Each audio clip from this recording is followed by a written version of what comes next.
क्या करना है, इस समीकरण को संतुलित करना है। ये रासायनिक समीकरण दिया हुआ है कि एल्यूमिनियम क्लोराइड के साथ कैल्शियम हाइड्रोक्साइड को जब मिलाया जाता है तो क्या बनता है, एल्यूमिनियम हाइड्रोक्साइड और कैल्शियम क्लोराइड बनता है। यानी इसको क्या करना है, बैलेंस करना है।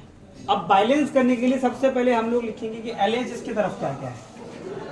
LHS ये अभिक्रिया से पहले को क्या करेंगे हम लोग, LHS कहेंगे, और इसको RHS, क्योंकि ये राइट तरफ है और ये लेफ्ट तरफ है। अब LHS की तरफ हम लोग देखेंगे कि क्या क्या है हमारे पास। LHS की तरफ देखेंगे, पहला क्या है, एल्यूमिनियम और एल्युमिनियम है और क्लोरीन है। एलिमेंट देखेंगे, नंबर ऑफ एटम की बात नहीं करेंगे, क्या कहेंगे, सिर्फ कौन सा एलिमेंट है उसकी बात करेंगे। अब एल्युमिनियम के पास कितना एटम है, कुछ नहीं है तो एक एटम है। क्लोरीन के पास कितना एटम है, 3 एटम। इसको ब्रैकेट में क्लोज कर लेंगे। उसके बाद फिर कितना है, कैल्शियम ऑक्साइड, कैल्शियम हाइड्रोक्साइड है, तो कैल्शियम के पास कितना है, देखो कैल्शियम के पास कितना है, 1 है।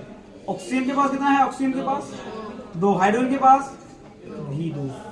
ठीक, अब आ जाएंगे हम लोग LHS की तरफ। किसके तरफ, RHS।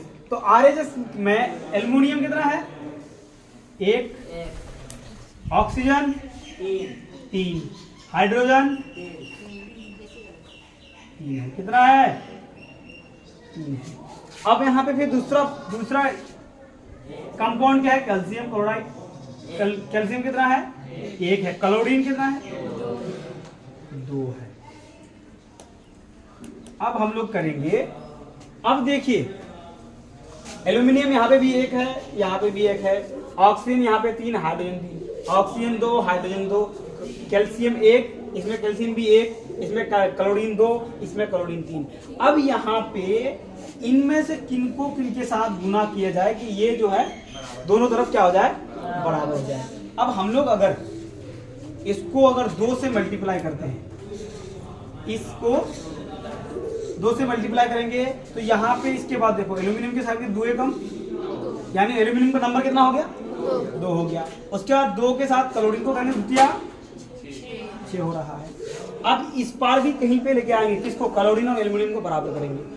तो यहाँ पे देखो 6 है, इस पार कितना, देखो यहाँ पे क्लोरीन को बराबर करें, यहाँ पे कितना से गुना करें, 3 से, तो कितना हो जाएगा इसके बराबर, सामने 3 कम 3 दूनी 6 आ जाएगा।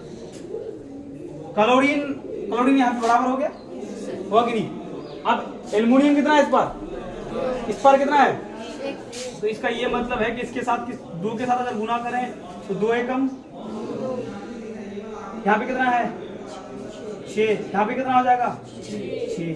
अब देखिए हाइड्रोजन कितना हो गया, 6, कितना हाइड्रोजन हो रहा है, ऑक्सीजन। अब यहाँ पे कैल्शियम कितना हो गया, कैल्शियम को भी क्या करेंगे 3, तो 3 से गुणा करेंगे तो 3 कम 3 दूनी और फिर 3 दूनी। अब देखिए एल्युमिनियम कितना हो गया, 2, इस पार एल्युमिनियम कितना है, क्लोरीन इस पार कितना है, इस पार क्लोरीन कितना है, इस पार कैल्शियम कितना है, इस पार कैल्शियम कितना है, इस पार ऑक्सीजन हाइड्रोजन ऑक्सीजन हाइड्रोजन। इसका मतलब ये समीकरण क्या हो गया, बैलेंस हो गया। क्या हो गया, तो इसीलिए लिखेंगे अतः संतुलित रासायनिक संतुलित समीकरण। क्या लिखेंगे, संतुलित समीकरण। क्या होगा, संतुलित समीकरण क्या होगा, देखो एल्युमिनियम के सामने क्या लगाएंगे, इस यौगिक के सामने क्या लगा देंगे, 2AlCl3 प्लस की जगह प्लस। अब कैल्शियम हाइड्रोक्साइड के सामने क्या लगा देंगे, 3 कैल्शियम हाइड्रो ऑक्साइड। उसके बाद एरो दे करके आगे लिखेंगे एल्यूमिनियम ऑक्साइड के साथ कितना लगाएंगे, 2, क्या हो जाएगा 2AlOH3 प्लस इस पे कितना लगाएंगे, CCAC। ये हो गया आपका बैलेंस। समझ में आया कैसे बैलेंस करना है, चलिए ठीक, इतनी बात को उतारिए। समझ में आया कि नहीं आया।